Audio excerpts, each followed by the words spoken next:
ನಮ್ಮ ನ್ಯೂಸ್ಗೆ ಸ್ವಾಗತ.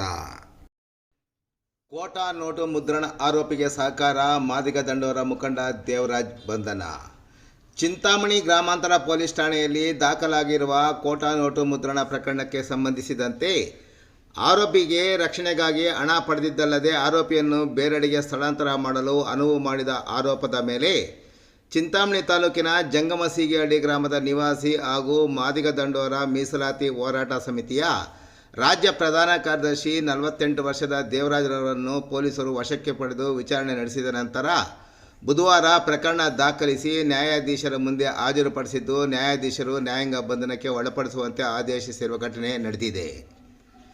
ಜನವರಿ 19ರಂದು ಚಿಕ್ಕಬಳ್ಳಾಪುರ ಜಿಲ್ಲಾ ರಕ್ಷಣಾಧಿಕಾರಿ DL ನಾಗೇಶ್ ಹಾಗೂ ಚಿಂತಾಮಣಿ ಉಪವಿಭಾಗದ ASP ಕುಶಲ್ ಚೌಕ್ಸಿ ನೇತೃತ್ವದಲ್ಲಿ ಚಿಂತಾಮಣಿ ಗ್ರಾಮಾಂತರ ಠಾಣೆಯ ಪೊಲೀಸರು ಕೋಟಾ ನೋಟು ಮುದ್ರಣದ ಅಡ್ಡೆ ಮೇಲೆ ದಾಳಿ ನಡೆಸಿ ಬರೋಬ್ಬರಿ 1,29,00,000 ಮೌಲ್ಯದ 2,000 ರು ಮುಖಬೆಲೆಯ ಸಾವಿರಾರು ಕೋಟಾ ನೋಟುಗಳನ್ನು ವಶಪಡಿಸಿಕೊಳ್ಳುವಲ್ಲಿ ಯಶಸ್ವಿಯಾಗಿದ್ದರು.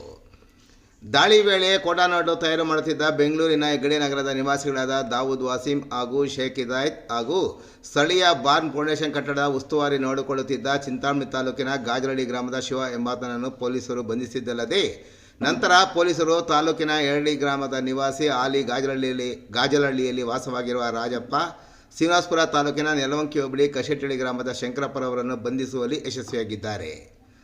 ಆರೋಪಿ ಶಂಕರಪ್ಪರವರ ವಿಚಾರಣೆ ವೇಳೆ ತಾಲೂಕಿನ ಜಂಗಮಶೇಗಿಹಳ್ಳಿ ಗ್ರಾಮದ ನಿವಾಸಿ ಹಾಗೂ ಮಾದಿಗ ದಂಡೋರ ರಾಜ್ಯ ಪ್ರಧಾನ ಕಾರ್ಯದರ್ಶಿ ದೇವರಾಜ್ರವರು ಶಂಕರಪ್ಪರವರನ್ನು ಪೊಲೀಸರ ಕೈಗೆ ಸಿಗದಂತೆ ಬಳ್ಳಾರಿಗೆ ಕರೆದುಕೊಂಡು ಹೋಗಿರುವುದು ಮತ್ತು ಆತನ ಬಳಿ ಇದ್ದ ಬೆಲೆ ಬಾಳುವ ಮೊಬೈಲ್, ಐಫೋನ್ ಮತ್ತು 50,000 ರು ನಗದು ಪಡೆದುಕೊಂಡಿರುವ ಬಗ್ಗೆ ಹೇಳಿಕೆ ನೀಡಿದ ಮೇರೆಗೆ ಪೊಲೀಸರು ದೇವರಾಜ್ರವರನ್ನು ಬಂಧಿಸುವಲ್ಲಿ ಯಶಸ್ವಿಯಾಗಿದ್ದಾರೆ.